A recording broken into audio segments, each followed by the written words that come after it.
Minsan akala po natin love life ang sagot sa malungkot nating buhay. Kasi hindi ba naniniwala tayo na happy ending palagi ang kasunod ng kwentong pag-iibigan? Yung happy ending na panghabang buhay pero hindi naman lahat ng love story ay may happy ending. Hindi lahat ng magkasintahan nagkakatuluyan at nagiging masaya sa huli. At hindi rin lahat ng tao ay naghahangad ng pag-ibig para maging masaya sila. Kaya naman gusto kong ibahagi itong sarili kong kwento na hindi lang tungkol sa pag-ibig. Kung hindi sa buhay ko na alam kong makapag-iiwan ng malaking aral sa ating mga kabarangay. Papadudot, ako nga pala si Maya, isa sa mga kaibigan ni Jaira na promotor sa pagpapadala ng sulat namin sa inyo. Sa kanya kasi nanggaling ang ideya na gumawa kami ng sulat para maibahagi sa inyong mga tagapakinig. 35 years old na nga pala ako at nagtatrabaho ngayon sa isang furniture store dito sa Maynila. Matagal din akong nagtrabaho noon sa abroad pero palagi pa rin akong nakasubaybay sa inyong programang Barangay Love Stories na madalas ay pinapakinggan ko online. Laking probinsya nga pala ako, Papadudot, hindi rin magaan ang buhay na kinamulatan ko noon. Labandera si nanay at basorero naman ang tatay ko. Kaya mataas talaga ang pangarap ko dahil ayokong panghabang buhay akong mabuhay sa hirap. Mabuti na lamang at may isang pinsan si nanay na natuwa sa akin noong dumalaw ito sa bahay namin. Narinig kasi niya ang mga pangarap ko at kasama na nga doon ay ang makatungtong at makapagtapos ng kolehiyo. Kaya naman nang makagraduate ako ng high school, ang tita ko na rin na yon ang tumulong sa akin para makapagpatuloy ako ng pag-aaral ng kolehiyo sa Maynila. Tumira ako sa bahay ng anak niya na malapit lang sa isang university na pinapasukan ko noon, Papadudot.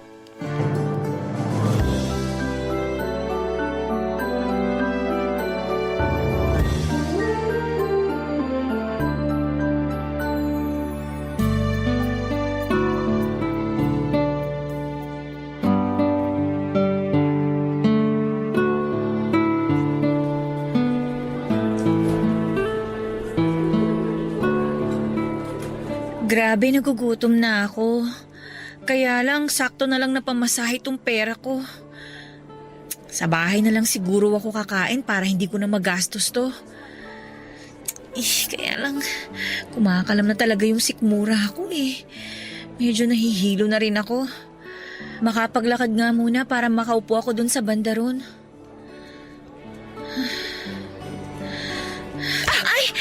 Ano ba yan? Pasensya na ha. Tumingin ka naman sa nilalakaran mo. Muntik na ako matumba ng dahil sa'yo. Oo nga, miss. Mag-ingat ka kasi muntik ko na rin mabitawan tong cellphone ko. Pasensya na talaga kayo. Medyo nahilo kasi ako kaya hindi ko masyadong nakita ng maayos ang nilalakaran ko. Teka, ayos ka lang ba? Oo. Parang namumutla ka. Mabuti pa alalayan ka na naming makapaglakad hanggang doon para makaupo ka. Hindi na. Okay lang talaga ako. Hindi. Aalalayan ka na namin kasi parang matutumba ka na. Jaira, alalayan mo yung isang braso niya. Doon tayo pumunta sa waiting shed paglabas ng gate. Sige. Dahan-dahan na. Okay ka lang ba? Kaya? Salamat ha. Ayan. Ayan. Maayos na bang pakiramdam mo ngayong nakaupo na tayo dito sa may waiting shed? Ay. Oo. Salamat ulit sa inyo. Wala yun. Ano bang nangyari at medyo namumutla ka? Tapos nahihilo ka pa. Wala namang nangyari. Ano lang kasi. Ano? May sakit ka ba kaya bigla ka na lang nahilo? Wala. Wala akong sakit. Pero ang totoo kasi, hindi pa kasi ako kumakain ng tanghalian kaya medyo nahihilo na ako. Tinapay lang din tsaka kape yung kinain ko kaninang umaga bago ako umalis ng bahay. Naku, talagang mahihilo ka niyan sa gutom. Teka, eto, may burger ako dito. Tinake out ko sa kinainan naming fast food ni Jaira kanina. Meron naman akong bottled calamansi juice dito. Hindi ko pa naiinuman to. Para may panulak ka dyan sa burger na kakainin mo. Ito oh, kunin mo. Naku, wag na. Salamat na lang. Kunin mo na to. Kasi baka mamaya mas mahilo ka pa kapag hindi mo kinain tong burger. Nakakahiya kasi. Ano ka ba? Huwag kang mahiya. Wala ka namang ginagawang masama. Kunin mo na to. Sige, salamat ha. Ako nga pala si Jaira. Ito naman si Phoebe. Maya ang pangalan ko. Uy, salamat ulit dito sa binigay niyo sa akin ni Phoebe ha. Wala yun. Ang mahalaga, maging okay na ang pakiramdam mo. Kainin mo na yung burger. Sige.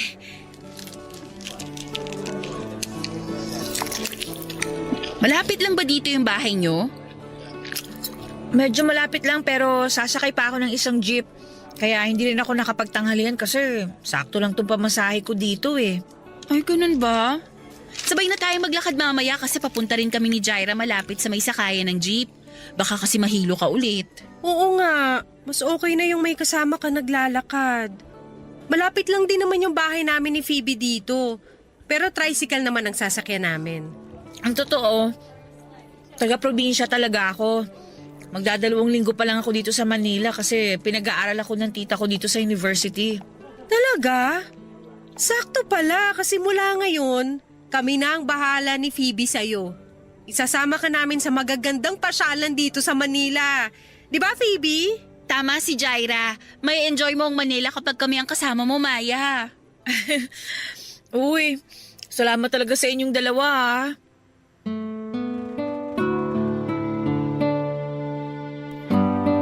Papadudod sina Phoebe at Jaira ang una kong naging mga kaibigan noong nasa kolehiyo pa ako. Masasabi ko na maswerte ako na nakilala ko sila kasi nang dahil sa kanila, madali akong nakapag-adjust sa buhay dito sa Maynila. Karamihan naman kasi sa mga probinsyana na kagaya ko ay mahiyain talaga sa umpisa kasi pakiramdam namin ay hindi kami belong sa isang lugar na kagaya ng Maynila. Pero nang dahil sa mga kaibigan ko na sina Phoebe at Jaira ay naramdaman ko na pantay-pantay lang ang mga tao anuman ang estado nila sa buhay. Kahit kasi may kaya sa buhay ang dalawang kaibigan ko ay palagi nilang pinaparamdam sa akin na hindi ako iba sa kanila. Sinasama nila ako sa mga lakad nila at ang pinakapaborito kong ang ginagawa namin ay yung pagwi-window shopping at pagtambay sa mall. Sila ang naging dahilan kung bakit naging masaya ang buhay college ko hanggang sa makatapos na kami sa kolehiyo. Papadudot nang makatapos ako ng pag-aaral ay doon ko na-realize na hindi pala talaga madali ang buhay dahil hindi rin kaagad ako nakakuha ng trabaho na gusto ko. At para makatulong na ako sa pamilya ko sa probinsya ay pinasok ko na ang pagtatrabaho sa isang department store. Mabuti na lang at magkasama kami ni Phoebe noon sa isang apartment kaya kahit papaano ay nakakatipid ako sa mga gastusin. Nang mga panahong ding yon ay naging bahagi ng barkada namin sina Juno, Mark at Apollo. Nang dahil sa mga kaibigan ko kahit papaano ay hindi ako nalulungkot kahit malayo ako sa pamilya ko. Kasi sila na mismo ang naging pamilya ko sa Maynila. Wala kami halos tinatago sa isa't isa maliban na lamang sa isang bagay. Papadudod sigurado ako na magugulat ang ilan sa mga kaibigan ko sa parteng ito ng sulat ko kasi ngayon lang nila malalaman ang tungkol sa naging lihim na relasyon namin ng isa sa mga barkada namin. Walang iba kung hindi si Mark. Bago pa lamang siya sa grupo noon nang mapansin ko ang mga kakaibang tingin na ginagawa niya sa akin. Siyempre ayokong mahaluan ng mali siya at masira ang magandang friendship ng barkada. Kaya hindi ko yon masyadong pinansin noong una.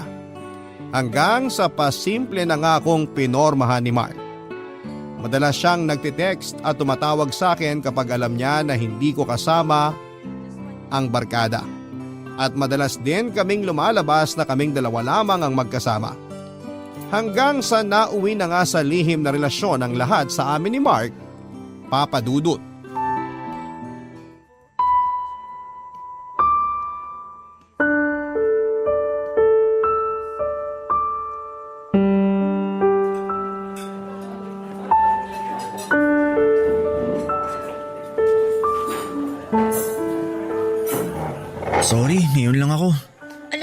anong oras na? Almost 8 p.m. na. Oh, at kanina pa akong 6:45 dito sa restaurant naghihintay sa'yo. Pasensya na talaga. Traffic eh. Talaga? Traffic? Eh bakit hindi mo man lang masagot ang tawag ko kanina? Naka-silent kasi ang cellphone ko, kaya hindi ko napansin na tumatawag ka pala. Ni hindi mo man lang naalala na mag-text sa akin kung nasa ang lupalop ka na ba ng Manila? Mark naman, kanina pa ako nandito at mahigit 1 oras ako naghintay sa'yo.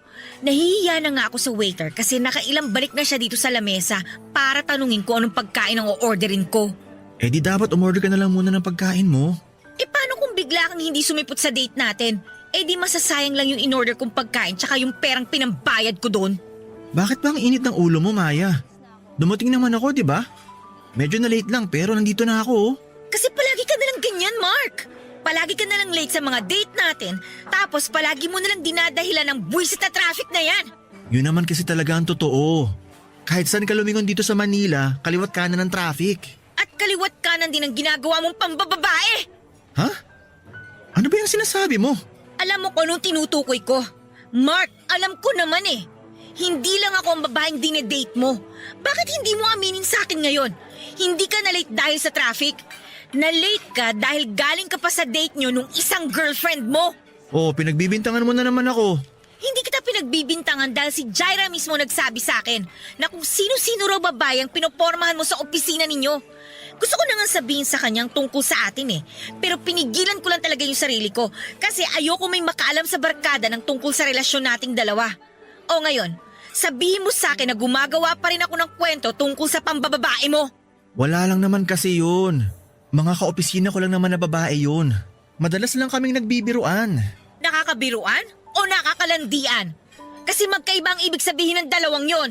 Minsan na nga lang tayo magkasama ng ganito, mag-aaway pa talaga tayo. Paano nga tayo magkikita ng madalas kung marami kaming babae na naghahati sa oras mo? Alam mo, sa totoo lang, nakakapagod na yung ganitong setup, Mark. Ano naman gusto mo mangyari? Tapusin ang relasyon natin na to?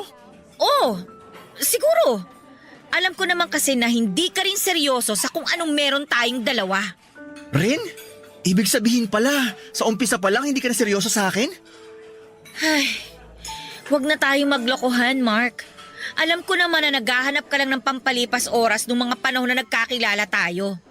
Aminin ko, ganun din naman ako eh. Na-miss ko yung pakiramdam na may boyfriend at nakakasama hindi lang sa ganitong date, kung hindi pati na rin sa kama.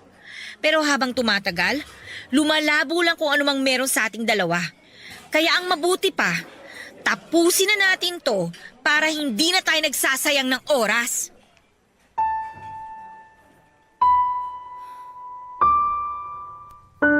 Papadudot nang magtapat si Mark sa akin noong una na may gusto siya sa akin, akala ko ay ako ang nagsabi sa kanya na huwag yung ipaalam sa barkada.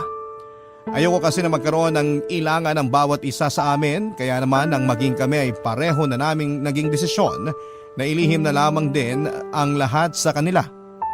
Ewan ko ba, pero pakiramdam ko kasi noong umpisa pa lamang ay hindi naman kami masyadong seryoso talaga ni Mark noon. Oo, attracted kami sa isa't isa pero ramdam ko na dahil lang yon sa pisikal na itsura namin. Guwapo kasi si Mark, matangkad at mestizo pa. Hindi naman sa pagmamayabang pero masasabi ko rin na ako naman ang pinakamaganda sa amin nina Jaira at Phoebe. Kaya nga ako rin ang nagkaroon ng pinakamaraming ex-boyfriend sa aming tatlo.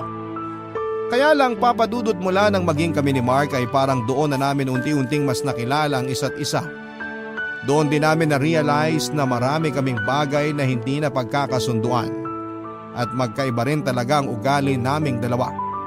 Kumbaga naging trial and error lang ang relasyon namin kaya madali para sa amin ang tapusin yon. Nasaktan din naman ako pero hindi ganon kalalim.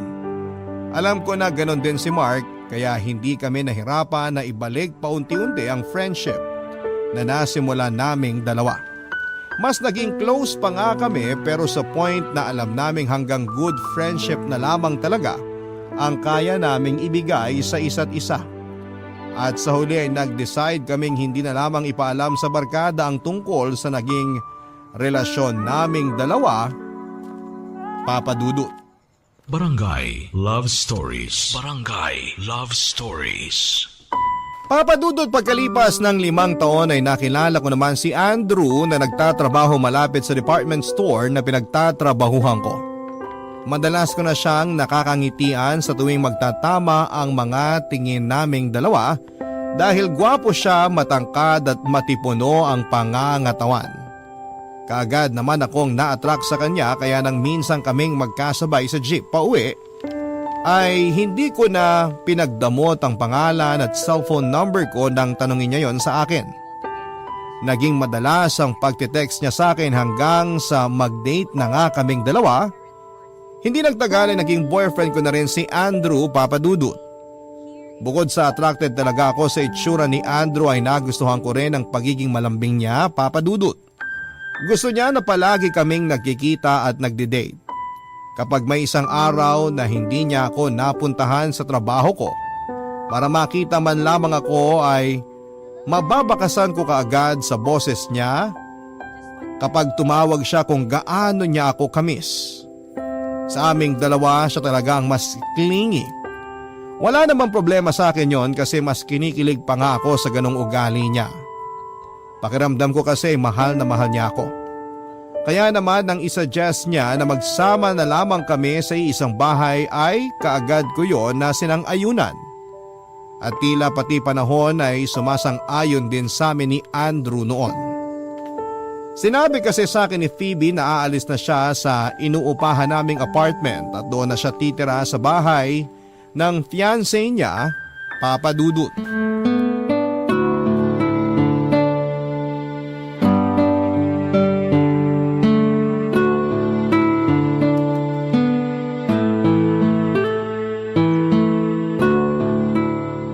Sandali, may nakalimutan pa ba akong ilagay dito sa maleta ko?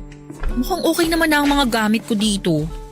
Phoebe, baka makalimutan mo tong mga pang skincare mo ha. Nakita ko nakaayos na sa lalagyan pero nandun lang sa ibabaw ng lamesa. Naku, ayan na nga. Kaya pala parang may kulang dito sa maleta ko pero hindi ko maisip kung ano.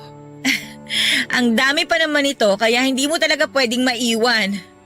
Sinabi mo pa. Inayos ko na to pero naiwan ko pa rin pala dun sa mesa. Salamat ah. Wala yun. Kapag may nakita pa akong gamit mo na naiwan dito sa apartment, i-message na lang kita. Grabe, maninibago talaga ako na hindi na kita kasama dito. Sorry kung medyo napaaga yung alis ko. Ang kulit kasi ng boyfriend ko. Gusto niya doon na ako magstay sa place niya. Okay lang, naintindihan ko naman siya kasi yun din naman ang gusto ni Andrew eh. Gusto niya magsama na kami sa iisang bahay. Pero alam mo, ang saya ko talaga para sa'yo kasi malapit ka ng ikasal. Kinakabahan na nga ako eh. Oh, bakit ka naman kinakabahan? Dapat nga ma-excite ka kasi mangyayari na sa'yo yung isa sa mga pinapangarap nating mga babae. Ang makasal sa lalaking mahal natin. Nax, ang lalim ng sinabi mo na yun ah. Yun naman kasi talaga ang totoo. Sino ba namang babae ang hindi may-excite at magiging masaya kapag malapit na siyang ikasal sa lalaking mahal niya? Diba? Sa bagay, tama ka. Karamihan talaga sa mga babae, yun ang pangarap. Hindi ko lang maiwasan ang kabahan kasi syempre, ibang usapan na yung pagpapakasal. Kumbaga dito sa Pilipinas, halos pang habang buhay na kasunduan na yun ng dalawang tao na magkarelasyon. Hindi ka naman magpapakasal sa boyfriend mo kung hindi ka pa sigurado na siya yung gusto mong makasama habang buhay eh. Oo. Kaya nga tinanggap ko yung wedding proposal niya sa akin kasi mahal ko talaga siya. At wala na akong nakikitang ibang lalaki na gusto kong makasama habang buhay. Pero ayun nga, hindi ko lang maiwasan na kabahan kasi natatakot ako na magaya kami sa parents ko. Oo nga pala, galing ka nga pala sa broken family. Ay, oo. Imagine 10 years na magkarelasyon ang parents ko bago sila magpakasal ah. At kung kailan may mga anak na sila, saka pa naghiwalay. Bakit nga sila naghiwalay nun? Nagkaroon kasi ng ibang babae si Daddy. Pinatawad siya ni Mommy pero inulit niya ng inulit ang pambababae niya. Mabuti nga natauhan na si Mommy kasi kahit ako, ayoko nang nakikita siyang umiiyak dahil lang sa ginagawang kalokohan ni Daddy. At yun sana ang ayokong mangyari sa amin ng fiancé ko. Ayokong mauwi lang sa hiwalayan ng pagsasama naming dalawa. Hindi mangyayari yan, Phoebe. Iba ang daddy mo sa fiancé mo. Kaya sigurado ako na magiging mas maayos ang pagsasama niyong dalawa. Sana nga, Maya. Ikaw ba? Kailan niyo balak magpakasal ni Andrew? Nako, matagal pa yun. Bakit naman? Kasi hindi ka pa niya inaalok ng kasal? Kahit alokin niya ako ng kasal, baka tanggihan ko lang din yun. Wala pa kasi talaga sa plano ko yun eh. Alam mo naman na malaki pa yung responsibilidad ko sa pamilya ko. Tsaka, kailangan ko silang unahin kaysa sa pansariling kaligayahan ko. Okay lang ba kay Andrew na hindi muna kayo magpakasal? Feeling ko naman okay lang sa kanya. Kasi hindi naman namin napag-uusapan yung tungkol sa kasal eh. At saka bago ko siya sinagot noon, sinabi ko sa kanya na marami akong responsibilidad sa buhay. Hindi ko siya pwedeng gawin na number 1 priority ko. Ayos lang naman daw sa kanya yon. Basta ang mahalaga, mahal namin ang isa't isa. Papadudot nang umalis na nga si Phoebe sa apartment ay si Andrew na ang nakasama ko doon. Mas nakilala ko siya ng lubusan mula nang magsama kami sa iisang bubong. Mas naging malambing at maalaga siya sa akin kaya mas lalo ko rin siyang minahal. Masasabi ko na swerte talaga ako na siyang naging boyfriend ko kasi wala na akong ibang hahanapin pa sa kanya. Nasa kanya na ang mga katangian na gusto ko sa lalaking mapapangasawa ko. Pero syempre papadudot hindi pwede na palaging masaya ang isang relasyon. Lahat naman tayo ay dumadaan sa mga pagsubok. At nangyari din yon sa akin nang ma-stroke ang tatay ko at maospital. Naging maayos naman ang kalagayan niya sa huli kaya lang ay nagkaroon siya ng maraming maintenance na gamot. Kaya kinailangan kong magdagdag ng isa pang trabaho para madagdagan din ang pinapadala kong pera sa probinsya. Bukod sa pagiging crew sa isang fast food chain ay nag-part-time din ako bilang promo girl sa mga iba't ibang mall na malapit sa apartment namin. Binuhos ko talaga ang oras ko sa pagtatrabaho dahil kailangan ko ng pera. At yon ang naging simula ng madalas naming pagtatalo ng partner kong si Andrew. Dahil palagi niyang sinusumbat sa akin na wala na raw akong oras sa kanya at sa relasyon naming dalawa, papadudot.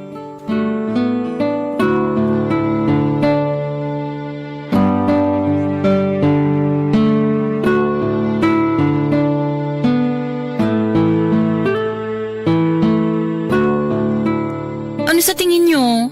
Ano sa mga sinukat ko na wedding gown kanina yung pinakabagay sa akin? Sa tingin ko, yung pangalawang sinukat mo, Phoebe. Talaga? Hindi ba masyadong luma yung style nun? O masyadong conservative kasi mahaba yung manggas? Hindi naman, no. Ang ganda nga kasi fitted talaga sa katawan mo. Lumalabas lalo yung kaseksihan mo. Naku, kaibigan talaga kita kasi alam mo kung paano ako bulahin. Hoy, hindi pambobola yon. Nagsasabi ako ng totoo. Ikaw naman talaga ang pinaka-sexy sa ating tatlo. Kahit hindi mo kami ilibre ng milk tea ni Maya. Di ba, girl? Uy, Maya. Okay ka lang? Ha? Oo naman. Talaga? Parang hindi. Bakit naman ako hindi magiging okay? Wala lang. Para kasing kanina ka patahimik. Oo nga, naubos na nga ni Jaira yung nilibre ko sa inyo na milk tea. Pero yung sayo, halos hindi mo pa nakakalahati. Saka, kanina pa ako nagtatanong kung ano sa mga wedding gown na sinukat ko kanina, yung tingin nyo na pinakabagay sa akin. Hindi ka man lang nagko-comment. Naku, sorry. Ano lang, may iniisip lang ako. Tungkol ba yan sa trabaho? Sana sinabi mo na hindi ka pwede ngayon para ni-reschedule ko na lang yung pagsusukat ng gown ko.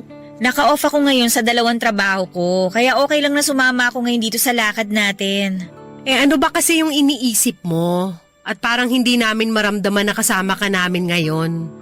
Wala yon, hindi naman masyadong importante. Hindi importante? O ayaw mo lang i-share sa amin ni Jaira na tungkol na naman yan kay Andrew? Ang totoo, napapadalas kasi ang pag-aaway namin ni Andrew nitong nakaraang mga linggo eh. Ano namang pinagtatalunan nyo? Yung kagaya pa rin ng dati. Naiinis siya kasi wala na akong oras para sa kanya. Kaya siya palagi raw ako nasa trabaho. Kung nasa bahay man ako, palagi akong tulog. Naiinis siya kasi hindi na raw kami nagkakasabay na kumain sa lamesa. Kahit magkape man lang daw, hindi niya ako nakakasama. Alam naman niya na dala-dalawa ang trabaho mo ngayon, di ba? Oo, kasi nga kailangan ko na dumoble ng racket ngayon para sa mga gastusin dun sa probinsya namin. Eh di dapat maintindihan ni Andrew kung bakit halos wala ka ng time para sa kanya. Hindi naman kasi biro yung dumoble kayod ka sa trabaho. Kaya nga naiinis ako sa kanya kasi hindi niya nagigets na nahihirapan din naman ako sa sitwasyon namin. Lalo na ngayon na kailangan kong magbuhos ng oras sa trabaho. Actually, Maya, ako naman, nagigets ko yung point ni Andrew. Kaya nga kayo nagsama sa iisang bahay para palagi niyong makasama ang isa't isa. Pero hindi niya yun mararamdaman kasi nasa trabaho na halos lahat ng oras mo. Wala naman kasing choice si Maya. Kailangan niyang gawin yun para sa pamilya niya sa probinsya. Kung gusto, maraming paraan ang pwedeng gawin. Kung ayaw, maraming dahilan, Jaira. Kahit 5 to 10 minutes lang na pakikipagkwentuhan sa isang araw, magagawa ni Maya yun kay Andrew. Iba rin kasi yung feeling na nararamdaman mong kasama mo pa rin yung partner mo. Yung nag-e-effort ka na bigyan siya ng oras kahit saglit lang. Kaya gets ko yung tampo na pinapakita ni Andrew kay Maya. Basta ako, dapat mas maintindihan ni Andrew yung sitwasyon ng friend natin ngayon. Hindi madali ang maging breadwinner, kaya hindi siya dapat maging demanding kay Maya.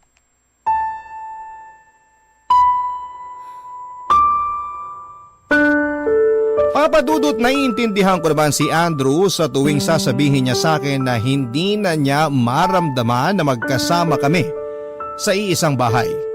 Kasi nga ay palagi akong nasa trabaho noon. Kung nasa bahay man ako ay tulog lamang ang ginagawa ko para makapagpahinga naman ako. Hindi na kami madalas na nagkakausap, nakakapagkwentuhan o nagkakasabay na kumain sa lamesa. Hindi na namin halos nakakasama ang isa't isa pero sana naman ay maintindihan niya rin. Hindi madali ang pinagdadaanan ko noon lalo na at dumoble kayod ako para sa pamilya ko. Panganay po ako sa 4 na magkakapatid at ng mga panahong yon. Ako rin na nagpapaaral sa mga kapatid ko. Wala na nga ako halos nabibili ng mga gamit para sa sarili ko dahil palagi kong inuuna ang pamilya ko. Palaging sa pagpapadala ng pera sa kanila nauubos ang pinagtatrabahuhan kong pera. Hindi yun madali para sa akin at nahihirapan at nauubos din ako. At ng mga panahong yon ay inaasahan ko na si Andrew ang magpaparamdam sa akin na magpakatatag lamang ako, Papadudot. Umaasa ko noon at dadamayan niya ako at susuportahan sa lahat ng ginagawa ko. Lalo na pagdating sa pagtatrabaho pero hindi ganon ang nangyari. Dahil dumagdag pa siya sa bigat ng nararamdaman ko noon, Papadudot. Barangay Love Stories. Barangay Love Stories. Papadudot, akala ko nung una ay maaayos pa namin ni Andrew ang lahat sa aming dalawa. Baka kasi pagsubok lamang yung mga pagtatalo namin at hindi pagkakaintindihan. Baka darating din ang araw na mas maunawaan namin ang isa't isa at maliliwanagan kami sa mga issue sa relasyon namin.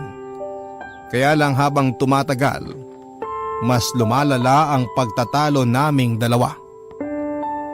Kung hindi kami nagpapansinan sa apartment, nag-aaway naman kaming dalawa. At ang palaging sinusumbat ni Andrew ay yung oras na hindi ko maibigay sa kanya o sa relasyon namin. Ang dating tuloy sa akin noon ay masyado siyang nagiging selfish sa point na para bang ang gusto niya ay sa kanya na lamang umikot ang mundo ko na hindi naman pwede dahil malaki pa nga ang responsibilidad ko sa pamilya ko. Hindi niya yon naisip kasi hindi naman siya kagaya ko na breadwinner sa pamilya. Sa bandang huli, Papadudot, ay natapos din ang relasyon namin ni Andrew. Sobrang nasasakal at nahihirapan ako sa kanya. Lalo na at sumasabay pa siya sa problema ko sa pamilya ko. Kaya naman ako na ang nakipag-break sa kanya, Papadudot. Nung una ayaw niyang pumayag pero buo na ang desisyon ko ng mga panahong yon. Wala rin siyang nagawa kung hindi ang tanggapin ang pakikipaghiwalay ko. Para makapag-move on ako kaagad ay pareho kaming umalis ng apartment at tumira ako sa mas maliit at mas mura na paupahan. Akala ko ay mabilis ang magiging moving on process ko pero hindi pala. Dahil pagkalipas lamang ng ilang linggo ay naramdaman ko kaagad na sobrang miss ko na si Andrew. Doon ko po na-realize na totoo ang sinasabi ng iba na malalaman mo ang kahalagahan ng isang tao kapag hindi mo na ito nakakasama. Kasi pakiramdam ko ay mas minahal ko pa si Andrew mula nang maghiwalay kaming dalawa. At dahil nahihirapan ako ng mga panahon na yon ay humingi ako ng payo sa isa sa mga pinaka-close ko sa barkada na si Juno. Tinawagan ko siya at nakipagkita ako sa kanya sa coffee shop. Kaya lang habang naghihintay ako ay tumawag naman sa akin si Mark at humingi ng payo tungkol sa sarili niyang love life.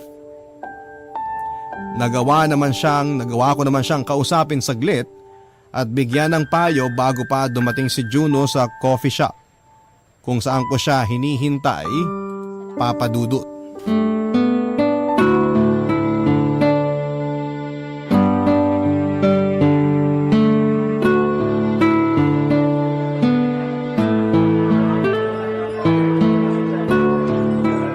Hi Maya! Kanina ka pa? Hindi naman. Sakto lang din ang dating mo kasi kadarating ko lang din dito sa coffee shop. Mabuti kung ganun. Sino pala yung kausap mo sa cellphone kanina? Para kasing ang seryoso ng mukha mo nung makita kitang may kausap. Ah, si Mark yun. Oh, bakit daw siya napatawag? As usual, love problem. Alam mo naman yun, palagi may problema sa mga babae. Sa bagay, tama ka dyan. Chick boy kasing tunay kaya hindi nawawalan ng problema pagdating sa babae. Gusto mo bang umorder muna tayo ng kape? Mamaya na lang siguro. Natatapos ko lang din magkape sa bahay bago ako pumunta dito. Late ko na kasi nabasa yung chat mo kanina na dito pala tayo sa coffee shop magkikita. Pasensya na kung short notice ha. Late rin kasi sinabi ng manager namin na wala akong shift ngayon sa restaurant kaya nabakante yung oras ko. Ikaw talaga yung kauna-unahang pumasok sa isip ko na gusto kong makausap tungkol sa problema ko ngayon. Mukhang love problem din yan ah. Medyo. Oh, uso yata ang love problem ngayon sa barkada natin. Ano bang gusto mong itanong sa akin? Sige, makikinig ako. Ay, ayun nga. Kasi alam nyo naman na dalawa-dalawa yung trabaho ko ngayon. Kailangan kong gawin yun kasi maraming gastusin ngayon ng pamilya ko sa probinsya. Okay naman na ang kalagayan ni tatay ngayon mula nung ma-stroke siya. Pero ang dami pa rin yung mga gamot na kailangang inumin araw-araw. At hindi biro yung mga presyo ng mga gamot na yun ha. Gets ko yan. Yung tita ko kasi na-stroke din. Kaya marami rin siyang iniinom na gamot ngayon. O diba? Hindi na biro talaga ang gastusin ngayon para sa mga gamot. Naiinis lang ako kasi hindi yun naiintindihan ni Andrew eh. Palagi namin pinag-aawayan yun. Palibasa kasi hindi siya breadwinner na kagaya ko eh. Yun ba ang dahilan kung bakit ka nakipag-break sa kanya? Oo, kasi parang masyado na talagang malabo ang lahat sa amin. Kapag nagkikita kami sa apartment, puro away na lang yung nangyayari. Nakakasawa na yung ganun, Juno. Sa halip na marelax ako kapag kasama ko siya, lalo ako nai-stress. Pero narelax ka ba nung maghiwalay kayong dalawa? Nung una, masasabi ko na, oo, medyo. Kasi wala nang Andrew na umaaway sa akin kapag panay ang overtime ko sa trabaho. Wala nang Andrew na nagde-demand sa oras ko. Wala nang Andrew na nakikihati sa atensyon ko. Ayun naman pala eh. Ano pang problema mo kung okay naman pala sa'yo yung naging hiwalayan nyo? Kasi sa totoo lang, namimiss ko na kasi siya eh. Yung pag-aasikaso niya sa akin, yung mga yakap niya, yung boses niya. Basta lahat sa kanya, namimiss ko. Mahal mo pa ba? Hindi naman nawala yun. Pero ayun nga, kailangan ko lang talagang gawin yung pakikipaghiwalay sa kanya. Kasi hindi na healthy yung relationship naming dalawa eh. Masyado nang nagiging mabigat para sa amin ng mga araw na magkasama kami sa iisang bahay. Tsaka, alam ko na nagiging unfair na rin ako sa kanya. Juno, hindi ko naman kasi pinili na maging breadwinner ng pamilya ko eh. At saka sa ngayon, parang hindi ko pa siya kayang isabay sa mga responsibilidad ko sa buhay. Sa'yo na nanggaling. Hindi mo pinili na maging breadwinner. At hindi mo dapat hayaan na masanay ang isang tao na sa kanya lang pwede umikot ang mundo mo. Sa panahon ngayon, may kanya-kanya tayong priority sa buhay. At dapat alam mo kung anong priority ang dapat mong unahin para hindi ka masyadong mahirapan. Pero maliban na nakipaghiwalay ako sa kanya kahit mahal ko pa siya. Wala namang maling desisyon, basta kaya mong pangatawanan yun. Alam ko Maya na mahirap talaga ang sitwasyon mo ngayon. Pero piliin mo kung sino sa tingin mo ang dapat mong unahin. At kung sino ang tao na dapat mong bitawan para kahit pansamantala, gumaan ang bagahe mo. Masyado nang mabigat ang mga dala mo. Kailangan mo na magbawas ngayon.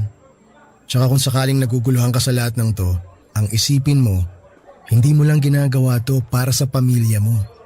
Ginagawa mo rin to para sa sarili mo.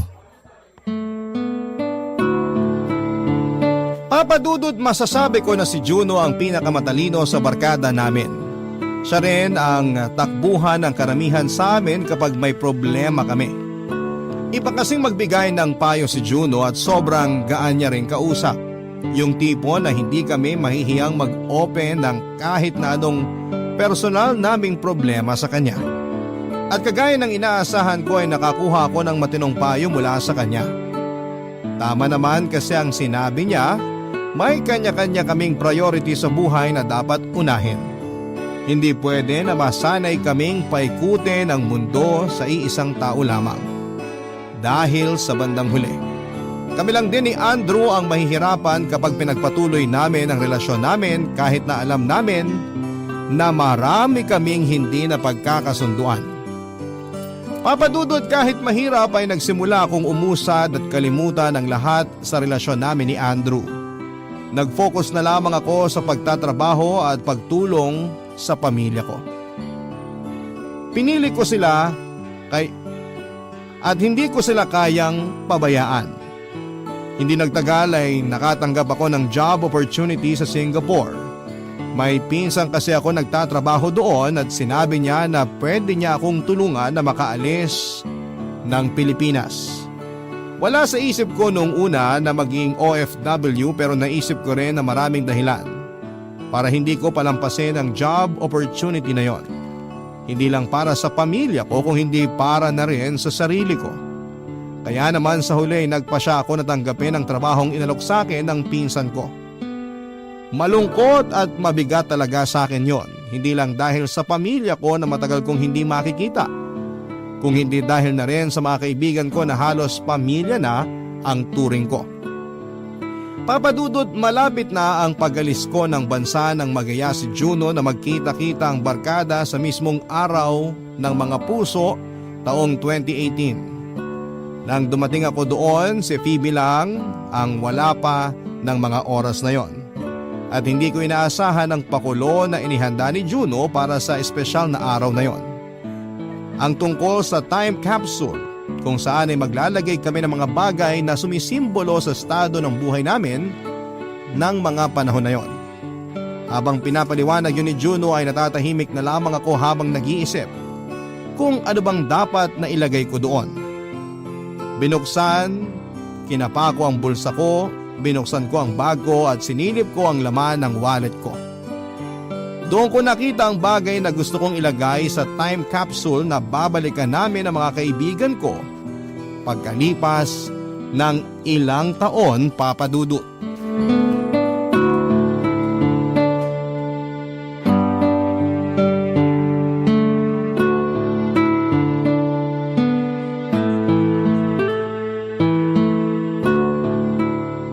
Tagal namang dumating ni Phoebe. Oo nga eh. Hindi pa tuloy natin maibaon yung time capsule. Kasi siya na lang yung hindi pa nakakapaglagay ng something niya sa lata ng biskwit. Malapit na raw siya dito kaya baka maya-maya lang nandito na rin siya. Sakto. Baka pagkatapos mag-Yosemite ng Mark at Apollo, nandyan na rin si Phoebe. Sana nga kasi nagugutom na rin ako. Pero ang ganda talaga ng naisip mo na to, Juno. Yung paglalagay ng mga bagay sa time capsule na pwede nating balikan at pagkwentuhan pagkalipas ng ilang taon. Agree ako dyan. Na-excite na nga ako na kinakabahan kasi syempre, di ba, maraming pwedeng mangyari pagkatapos ng araw na to. Masarap naman kasi talagang balikan yung mga bagay na akala natin hindi masyadong importante, di ba? O kaya yung mga bagay na iniisip natin na hindi natin kayang bitawan pero kaya naman pala. Kasi parte ng buhay ang pagbitaw para makausad tayo. Kahit kailan talaga ang lalim mo magsalita, Juno. Sinabi mo pa. Pero maiba ako Kasi curious talaga ako, Maya. Bakit pala 20 pesos yung nilagay mo dun sa time capsule kanina? Actually, wala naman talagang malalim na dahilan yun. Pero bakit yun ang nilagay mo? Bakit din yun ang gusto mong balikan pagkatapos ng ilang taon? Ang totoo, nang maghanap ako ng bagay na pwede kong ilagay doon, nakita ko na yun na lang din palang laman ng wallet ko. Buti nga may dalang kotse si Apollo at makakasabay ako sa kanya pa uwi mamaya Kung yung 20 pesos na yun na lang ang laman ng wallet mo, bakit nilagay mo pa yun sa time capsule? Wala lang. Kasi gusto kong balikan ng araw na to kung kailan parang sabay-sabay na bumagsak sa akin yung mga pagsubok. Yung pagka-stroke ni tatay, yung pagkagipit namin sa pera, tsaka yung paghiwalay namin ni Andrew. Gusto kong alalahanin yung moment na kahit gaano kahirap yung buhay ko, na kaya ko namang lampasan ang lahat. Nakasurvive pa rin ako at hindi ako sumuko. Tsaka kahit mahirap, mas pinili kong lumayo hindi lang para sa pamilya ko, kundi para sa sarili ko. Teka, anong sinasabi mo na mas pinili mong lumayo? Ang totoo, malapit na akong pumunta ng Singapore kasi okay na yung mga papeles ko. OMG! Ibig sabihin tutuloy ka pala talaga mag-abroad? Oo, pero hindi ko ginagawa to para makapag-move on kagad ako kay Andrew. Gagawin ko to kasi gusto ko nang matupad yung pangarap ko. Yung mabigyan ng magandang buhay ang pamilya ko sa probinsya. Grabe, nakakalungkot naman. Matagal-tagal pala talaga tayong hindi magkikita. Medyo. Kasi ilang taon din ang magiging kontrata ko doon. Pero pwede naman tayo mag-video call kapag may oras tayo. Iba pa rin yung totoong magkakasama tayong barkada. Jaira, hayaan mo na si Maya sa gusto niyang gawin. Nakakalungkot, oo, pero dapat na maging masaya pa rin tayo para sa kanya. Kasi eto na yun yung pangarap na gusto niya para sa sarili niya. Kaya Maya, congrats Mahirap talaga maging OFW, oo. Pero alam ko, kakayanin mo. Si Maya pa ba? Pinakaastig sa barkada yan Walang hindi kakayanin para sa pamilya niya. Congrats, Maya! Masaya ako para sa'yo. At sigurado magiging masaya rin ang buong barkada mamaya kapag nalaman nila to. Kasi kagaya ng sinabi ni Juno, ito na yung hinihintay mong katuparan ng mga pangarap mo. Salamat sa inyo guys Ano ba yan? Naiiyak na kaagad ako. Basta, magtawagan pa rin tayo palagi Sobrang mamimiss ko kayo ng barkada. Papa Dudut, may mga desisyon tayo na pwedeng makapagpabago sa paniniwala o buhay natin. Hindi kasi pwede na palagi na lamang tayong nagpapatalo sa emosyon natin at nagpapadala sa agos ng buhay. Aminin man natin o hindi ay madalas na kailangan nating maging praktikal lalo na kapag hindi naman tayo pinanganak na otomatikong swerte sa pera. Hindi ko naman sinasabi na malas ako sa pamilyang kinalakhan ko. Sadyang hindi lang talaga ako kagaya ng mga kaibigan ko na swerte pagdating sa pera. Ganon pa man ay biyaya para sa akin ang pamilya ko. Kasi sila ang naging daan para mas makilala ko ang sarili ko. At mas maging matatag pa ako sa hamon ng buhay. Kung hindi dahil sa kanila ay hindi ko makikita ang totoong gusto kong gawin. Yon ay ang mas maging successful sa karera. Papa Dudut, 2 linggo pagkatapos naming magkita-kita ng mga kaibigan ko noong February 14, 2018 ay umalis na po ako ng bansa para magtrabaho sa Singapore. Mahirap, sobra. Kahit pa sabihin na matagal ko rin hindi nakakasama ang pamilya ko kasi sa Maynila ako nagtatrabaho nung una at nasa probinsya sila. Pero iba pa rin pala yung sa ibang bansa na ako nagtatrabaho. Kasi may mga oras na isa sa kanila ang nagkakasakit tapos hindi ko kaagad sila mapuntahan. May mga gabi na naiiyak na lamang ako kasi sobra ko silang nami-miss. May mga araw na gusto ko na lang umuwi ng Pilipinas para makasama na ulit sila. Pero lahat ng lungkot at pagka-homesick ko ay pinilit kong labanan. Ginawa ko yon para sa kanila at pagkalipas nga ng ilang taon ay hindi ako nabigo na bigyan sila ng maayos na buhay. May mga relasyon na nagtapos at nag-iwan sa atin ng magandang alaala. Meron ding relasyon na mahirap balikan dahil sa mapait na karanasang ibinigay nito sa atin. Minsan pa mahirap ding kalimutan lalo na ang malalim na peklat na iniwan nito sa ating isip at damdamin. Na pwedeng maging dahilan para matakot tayo na magmahal at magtiwalang muli. Magandang araw sa inyo, Papa Dudu. Tawagin niyo na lamang po ako sa pangalang Elias. 29 years old at nagtatrabaho po bilang loan processor sa isang bangko dito sa Bulacan. Nakilala na rin talaga ako sa opisina namin bilang isang workaholic na tao. Tinutokso pa nga nila ako noon na masyado na raw akong seryoso sa buhay ko. Na dapat daw ay bigyan ko naman ng tamis ang sarili ko dahil baka raw tumanda na akong binata. Ganon talaga siguro kapag alam ng mga taong nakapaligid sa akin na matagal na akong single. Okay naman ako sa ganong setup sa buhay ko, Papa Dudut. Kasi wala akong ibang iniisip kung hindi ang sarili at trabaho ko. Hindi ko inaalala ang mga tao na hindi ko naman kaano-ano. Pero syempre palaging may isa na darating sa buhay natin para baguhin ang pananaw natin. At nangyari yon nang makilala ko si Carol. Bago lamang siya sa opisina namin pero pinsan siya ng isang tenured na kaopisina ko na medyo ka-close ko na rin. Simple lamang po si Carol, Papa Dudut. Maganda at medyo tahimik na babae kaya na-atraka agad ako sa kanya. Ang nakakalungkot lang na nalaman ko tungkol sa kanya ay sinabi ng pinsan niya na may pagka-battered girlfriend daw itong si Carol, Papa Dudut.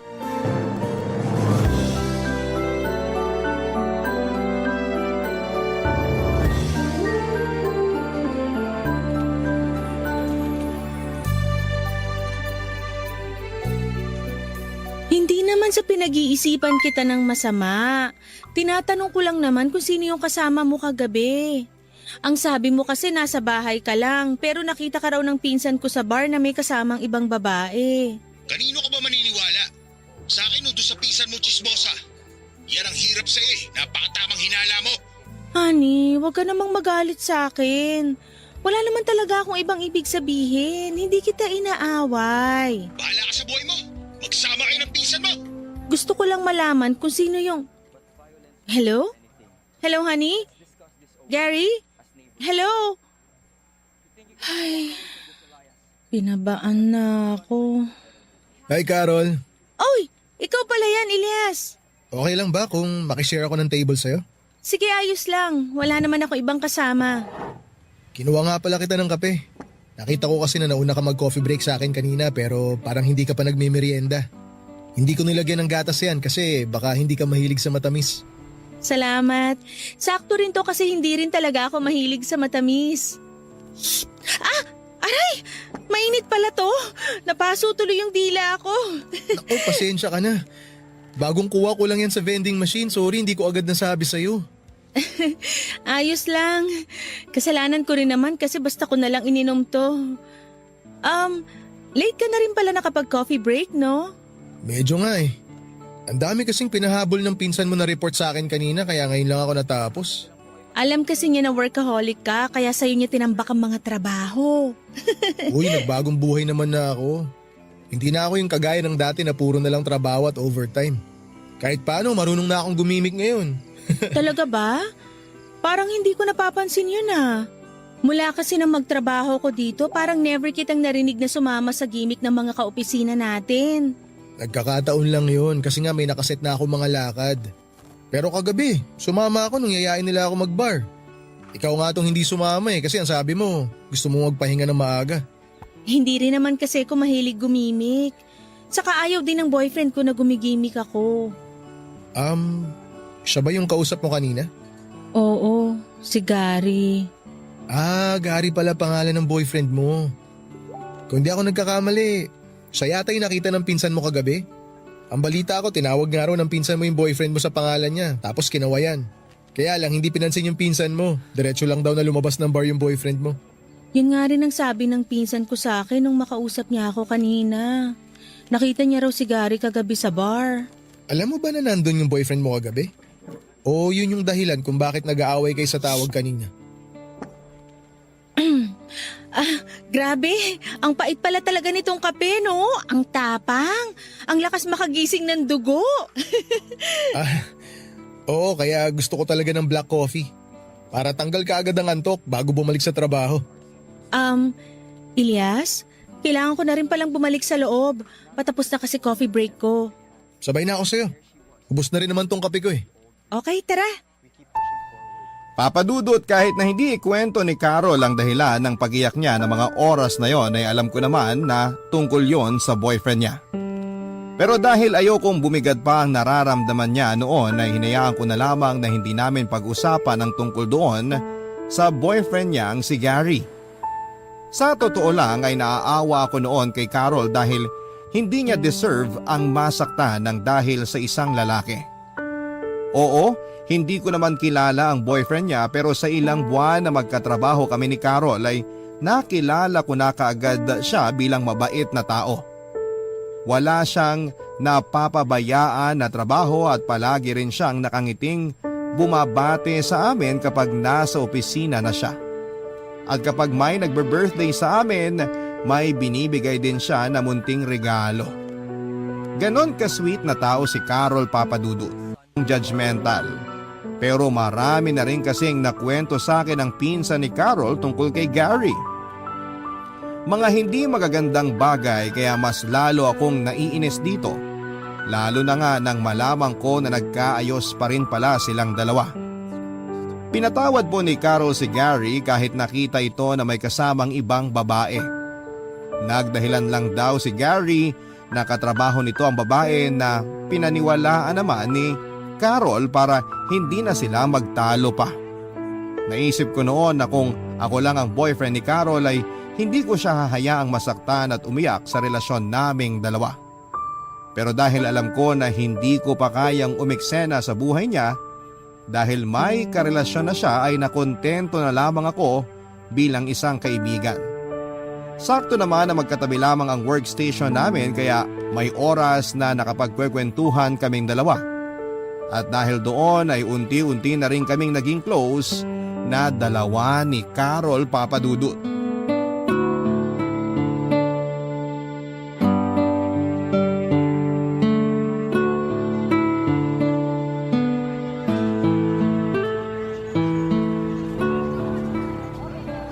Ay, mabuti na lang talaga umabot ako sa unang misa dito sa simbahan. Maaga ako makakapag-grocery nito. Teka, si Carol ba yung kalalabas lang din ng simbahan? Oo, si Carol nga. Carol! Carol, sandali! Uy, Elias! Ang bilis mo maglakad. Akala ko hindi na kita aabutan eh. Sorry, ganito talaga ako maglakad. Naiinis nga mga pinsan ko sa akin kapag magkakasama kami kasi palagi silang hinihingal sa bilis kong maglakad. Hindi mo naman sinabi sa akin na may lahi ka palang kabayo. Uy, grabe ka naman sa akin. Biro lang. Uwi ka na ba? Oo, papunta na ako dun sa may sakay ng tricycle malapit sa covered court. Sabay na ako sa'yo. Kasi malapit lang dun yung sakay ng jeep papunta sa mall. Okay, sige. Dito ka rin pala nagsisimba pag Sunday? Oo, dito rin. Pero tuwing gabi talaga ako nagsisimba. May lakad kami ng boyfriend ko mamaya kaya nag-decide na ako na ngayon na lang umattend ng misa. Kaya pala ngayon lang kita na-tsempuan dito. Unang misa kasi talaga sa umaga yung inaatinan ko tapos pupunta ako sa mall para mag-grocery. Ikaw ang nag-grocery para sa bahay nyo? Oo, ako. Kasi yung dalawang ate ko may pasok pag weekend. Kaya ako na nagkukusa na gumawa nun kaysa naman maubusan kami ng stock sa bahay. Minsan nga ako na rin yung naglalaba at naglilinis eh. Ang sipag mo naman pala, Elias. Hindi naman masyado. Ayoko lang kasi na medyo makalat sa bahay kaya nagkukusa na ako. Carol! Honey, anong ginagawa mo dito? Ano ba sa tingin mo? Eh di sinusundo ka. Akala ko sa bahay na tayo magkikita. Maaga natapos yung lakad ko kanina. Bakit ba parang gulat na gulat ka? Hindi naman sa ganon. Akala ko lang hindi mo ako masusundo ngayon. Ay, oo nga pala. Si Elias, katrabaho ko. Elias, si Gary, boyfriend ko. Kumusta pare? Ayos lang. Sige, kailangan na naming umalis ng girlfriend ko. Halika na, Carol. Elias, una na kami ha. Ingat ka. Okay, sige. Ingat din kayong dalawa. Una na ako sa inyo. Sabi ng halika na eh. Aray, wag mo naman akong hilahin, Gary. Ang bagal mo kasi maglakad. Eto na nga, binibilisan ko na. Bitawan mo na lang ang kamay ko. Nasasaktan na ako sa paghawak mo sa akin. Nahihirapan tuloy ako maglakad. Huwag ka na nga umarte dyan. Ang dayo pa sinasabi. Ano, nataranta ka? Nahuli kitang may kasamang ibang lalaki. Ha? Landi mo ring leche ka eh, no? May pasimba-simba ka pa, sipain kita dyan eh. Katrabaho ko lang si Elias at nakasabay sa paglabas ng simbahan. Yun lang yun. Hindi ka na. Huwag kang mag-isip ng masama tungkol sa kanya. Wala akong ginagawang mali. Gary, bitawan mo na yung kamay ko. Nasasaktan na talaga ako. Papadudot ng una kong marinig sa pinsan ni Carol ang tungkol sa boyfriend niyang si Gary na siloso at mapanakit daw, ay hindi ko naman yon kaagad pinaniwalaan. Hindi naman kasi ako basta naniniwala sa chismis. Pero nang makita ko kung paano tratuhin ni Gary si Carol ay doon ko na-realize na totoo pala talaga ang mga naririnig ko tungkol sa kanya at sa relasyon nilang dalawa, Papadudot. Nakita ko ang mahigpit na pagkahawak ni Gary sa kamay at balikat ni Carol. Pati na rin ang halos paghila nito sa kanya. Kaya naman ang paghanggang nararamdaman ko para kay Carol. Unti-unti nang nahulaan ng matinding awa. Malaki kasi ang respeto ko sa mga babae lalo na at may dalawa akong kapatid na babae. Kaya alam ko na hindi sila dapat na binabastos at sinasaktan sa kahit na ano pang dahilan, Papadudot. Gusto ko tuloy noong hilahin si Carol mula kay Gary. Pero ano ba namang karapatan ko para gawin yon? Sino ba naman ako sa buhay ni Carol para kunin siya mula sa lalaking karelasyon niya ng mga oras na yon, Papadudot? Barangay Love Stories. Barangay Love Stories. Papadudot, pagkatapos kong makilala si Gary ay naramdaman ko naman na biglang umiwa sa akin si Carol sa opisina namin. Hindi na kasi siya kagaya nung una na palaging umingiti sa akin kapag palapit na siya sa station niya, nakadikit lamang ng station ko. Tahimik lamang siya na uupo doon at hindi na mag-good morning sa akin. Hindi niya na rin po ako tinatanong kung anong oras ang lunch break ko. At tinitingnan niya lamang ako o kakausapin kapag tungkol sa trabaho ang sasabihin niya. Nakakapanibago kasi parang biglang nawala na yung malambing at masayahin na Carol na nakilala ko. Pero dahil may ideya na ako kung bakit siya nagkaganon, na hinayaan ko na lamang siya ng pag-iwas niya sa akin, Papadudot. Ayoko kasi na maging dahilan pa ako ng pagtatalo nila ng boyfriend niya. Kaya kahit naninibago ako ay hinayaan ko na lamang ang pag-iwas niya sa akin. Hanggang isang araw ay nakita ko siyang umiiyak sa may pantry. Hindi ko natiis na hindi siya lapitan. Inabutan ko siya ng panyo at nang medyo kumalma na siya ay kumuha ko ng kape na para sa kanya, Papadudot.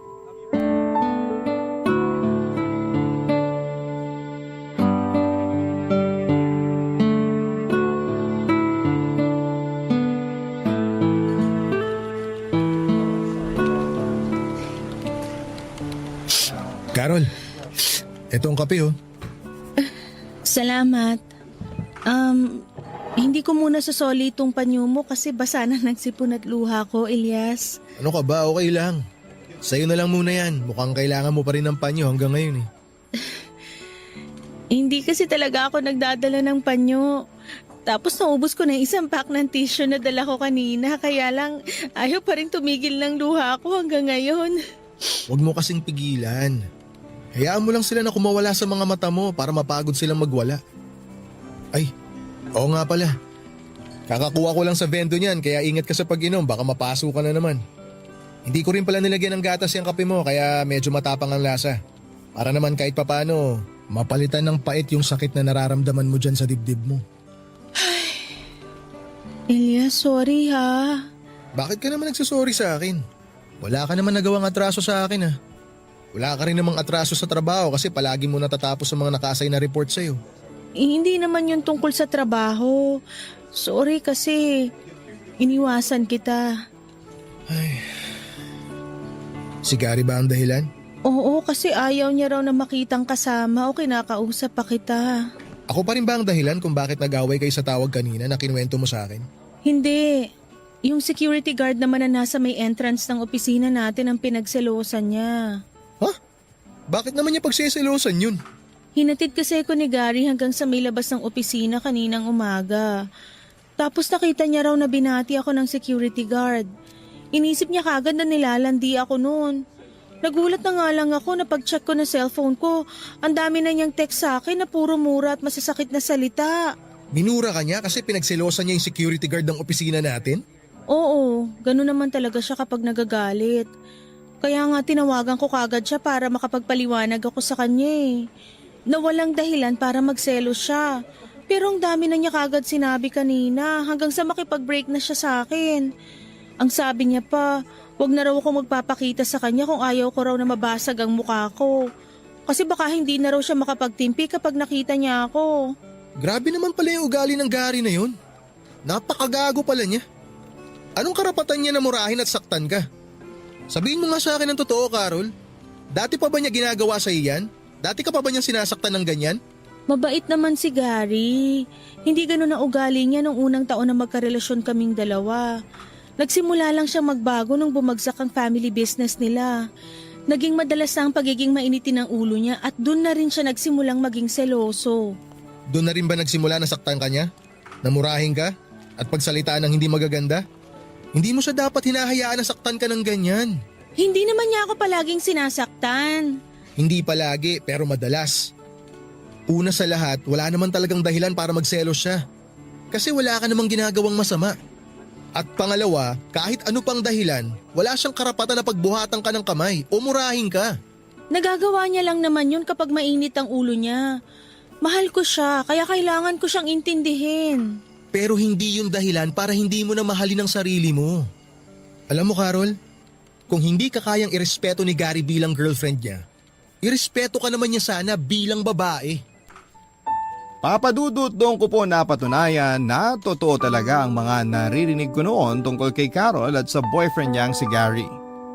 Grabe pala ang pagiging mapanakit nitong boyfriend kapag nagsiselos ito.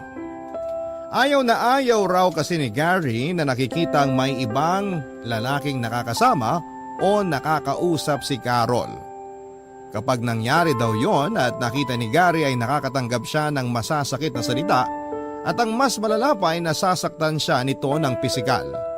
Hindi ko na tuloy napigilan ang sarili ko na mamura si Gary habang pinag-uusapan namin siya ni Carol. Para sa akin kasi, kahit na ano pa man ang dahilan ng pag-aaway, wala kaming karapatan na mga lalaki na saktan ng pisikal o emosyonal ang karelasyon namin. Lahat naman ay nadadaan sa mabuting pag-uusap, kaya bakit kailangan na murahin pa siya o kaya ay sampalin ni Gary sa tuwing nagagalit o nagsiselos lamang ito. Marami pa akong gustong sabihin kay Carol na masasamang salita na para kay Gary pero pinigilan ko na lamang ang sarili ko. Alam ko kasi na nung mga oras na yon, kailangan ni Carol ng makakausap at makakakwentuhan. Kaya naman ginawa ko ang lahat para maramdaman niya na handa akong makinig sa mga kwento niya, Papa Dudut.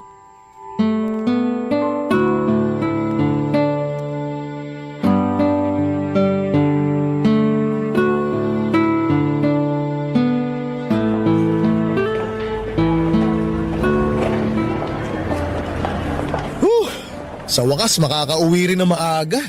Mabuti na lang wala sa mood na magpa-overtime kanina supervisor natin. Sakto nga kasi wala rin ako sa mood mag-overtime, sa totoo lang. Himala, hindi ka na yata madalas nagpapakalunod sa trabaho.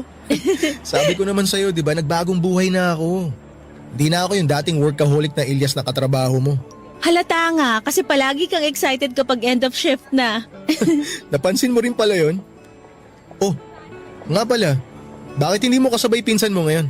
May date kasi sila ng boyfriend niya. Ayoko namang maging third wheel kaya sinabi ko na mauuna na lang akong umuwi sa kanya.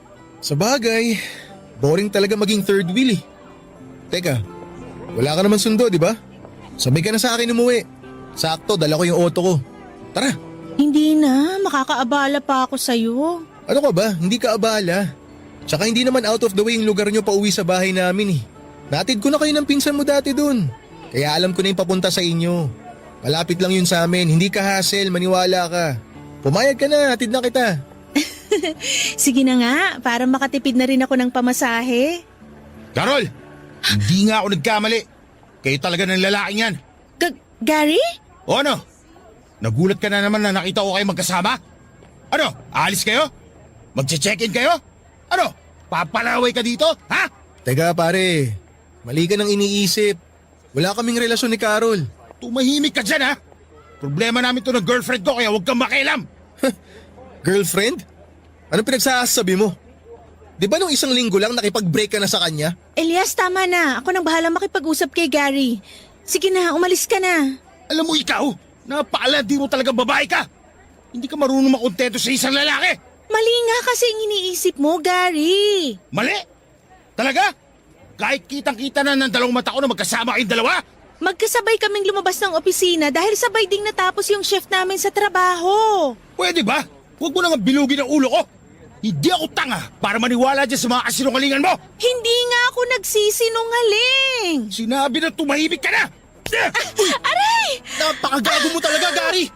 Bakit mo sinampal si Carol? Elias! Ano? Tama na! Lumabang ka! Huwag mo nasaktan si Gary! Carol, nung huwag saktan! Hayaan mo na nasampalin ka ng tarantadong to? Gary, ayos ka lang ba? Halika, tutulungan kitang tumayo. Bitiwan mo ako, malandi ka! Huwag mo akong hawakan! Gary! Mali kasi ang iniisip mo! Wala talaga kaming relasyon ni Elias. Ikaw ang mahal ko! Maniwala ka naman sa akin! Hindi na ako maniniwala sa'yo! Napaalandi mong babae ka! Ayoko na talagang makita yung pagmumukha mo! Diyan ka na! Magsama kayo! Gary, sandali! Mag-usap naman muna tayo. Maniwala ka naman sa sinasabi ko! Gary! Please! Carol!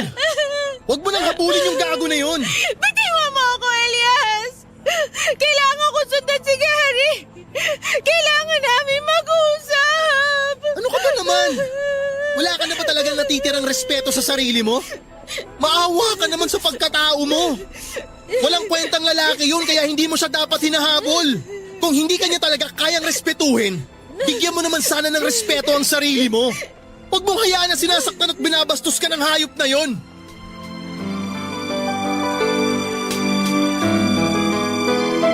Papadudot ilang beses pang sinubukan ni Carol na habulin si Gary pero hindi ko na siya hinayaan pa na gawin yon. Sapat na yung nakita ko kung paano siya tratuhin at saktan ni Gary kaya naman pinigilan ko talaga siya na sumunod pa kay Gary. Sinabi ko na hindi niya dapat hinahayaan si Gary na saktan siya at hindi respetuhin. Umiyak siya noon habang ilang ulit na sinasabing mahal niya si Gary. Pero mas diniin ko na dapat niyang mas mahalin ang sarili niya. Sa huli, papadudot ay nakumbinsi ko rin po siya na hayaan nang umalis si Gary noon. Ako na rin ang naghatid sa kanya sa bahay sakay ng kotse ko. Tahimik lamang siyang umiiyak sa buong biyahe namin. Nagpasalamat naman siya nang makarating na kami sa tapat ng bahay nila. At bago siya buwaba ng kotse ay sinabi ko sa kanya na sana ay huwag niyang hayaan na masaktan siya ng ibang tao. Hindi niya deserve ang paulit-ulit na masaktan. At walang babae ang deserve na masaktan ng pisikal at emosyonal ng isang lalaki, papadudot. Barangay Love Stories. Barangay Love Stories. Hindi ko naman siya kaagad pinormahan dahil ayokong isipin niya na sinasamantala ko ang pagkakataon na broken-hearted pa rin siya. Basta na kontento na lamang ako sa paglalim ng friendship naming dalawa. Nang lumipas ang 3 buwan ay doon ako nag-decide na ligawan si Carol, papadudot. Ginawa ko po ang lahat para maiparamdam sa kanya na seryoso ako sa panliligaw ko. Hindi naman ako bigo na mapasagot siya. Kaya lang hindi naging madali ang lahat sa relasyon naming dalawa. Grabe kasi ang trauma na naiwan ni Gary kay Carol. Nang minsang sinama ko siya sa family reunion namin. Ayaw niyang makahalubilo sa ibang tao kasi baka raw magalit ako sa kanya. Tapos naramdaman ko na minsan ay parang takot din siya sa akin. Para bang pakiramdam niya ay sasaktan ko siya anumang oras na magkasama kami. Ayaw niyang ipahawak ang kamay niya sa akin kapag yayakapin ko siya at minsan ay napapaiwas siya ng tingin dahil akala niya ay sasaktan ko siya. At palagi siyang nagugulat sa tuwing kami po ay magsisiping. Yan ang mga bagay na napapansin ko sa kanya, Papa Dudut.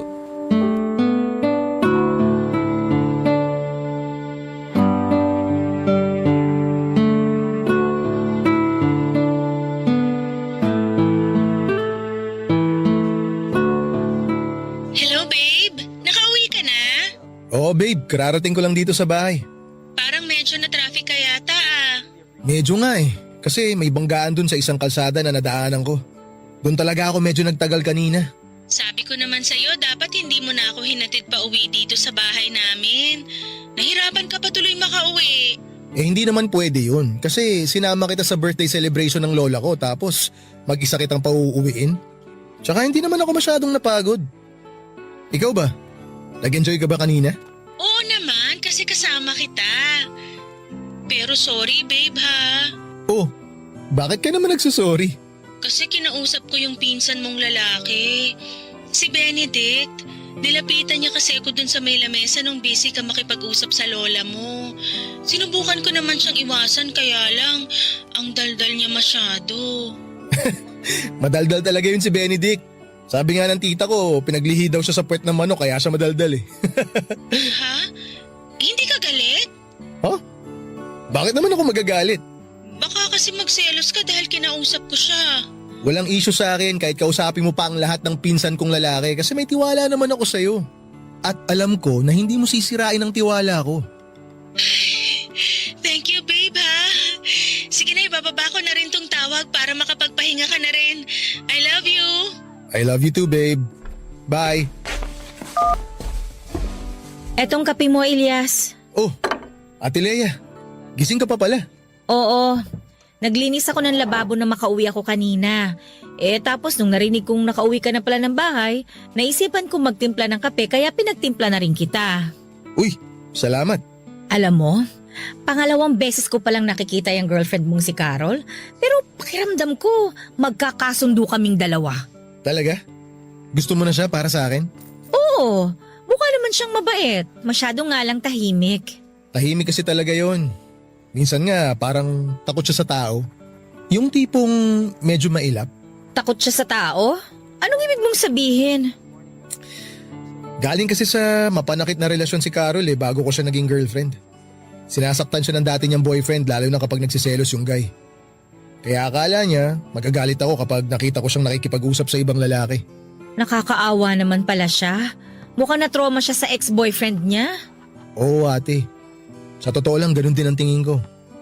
Minsan nga nahihirapan na rin ako kasi pakiramdam ko hindi ko makuha yung buong tiwala niya. Para bang kahit sa akin takot din siya eh.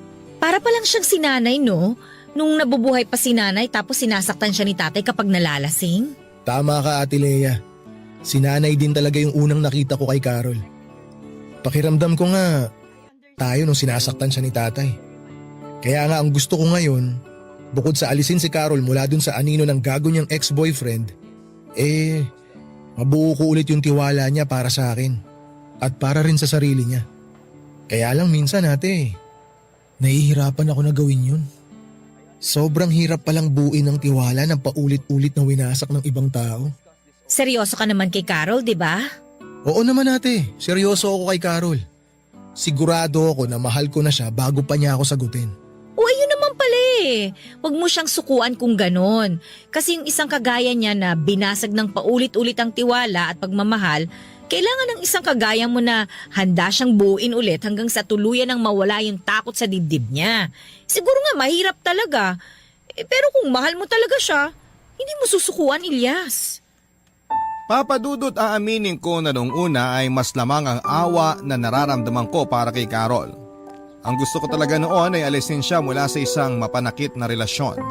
Kagaya ng sinabi ni Ate Leia, ang kwento ng relasyon ni Carol kay Gary ay kagaya ng kwento ng namayapa naming mga magulang. Noong mga bata pa lamang kami ay madalas naming nakikita si tatay na sinasaktan si nanay, lalo na kapag lasing si tatay. Natigil lamang yon nang mamatay si tatay na sinasaktan si nanay nang dahil po sa sakit sa puso. Pero hanggang sa araw ng libing niya ay nakita ko kung gaano siya kamahal ni nanay dahil sa lakas ng pag-iyak nito. At wala pang isang taon nang lumipas ay si nanay naman ang namatay dahil sa kanyang sakit na asma. Yun talaga siguro ang unang dahilan kung bakit napansin ko noon si Carol, Papa Dudut. Kasi nakikita ko si nanay sa kanya na kahit sinasaktan na ng taong mahal niya ay patuloy pa rin po na kumakapit sa relasyon na yon. Pero ang awa na naramdaman ko sa kanya ay napalitan na rin ng pagmamahal. Kahit minsan ay nakakapagod na rin intindihin ang takot na nararamdaman niya. Kasi kung wala pa siyang tiwala na hindi ko siya sasaktan ay bakit sinagot niya po ako? Pero dahil mahal ko si Carol ay hindi ko siya susukuan, Papa Dudut.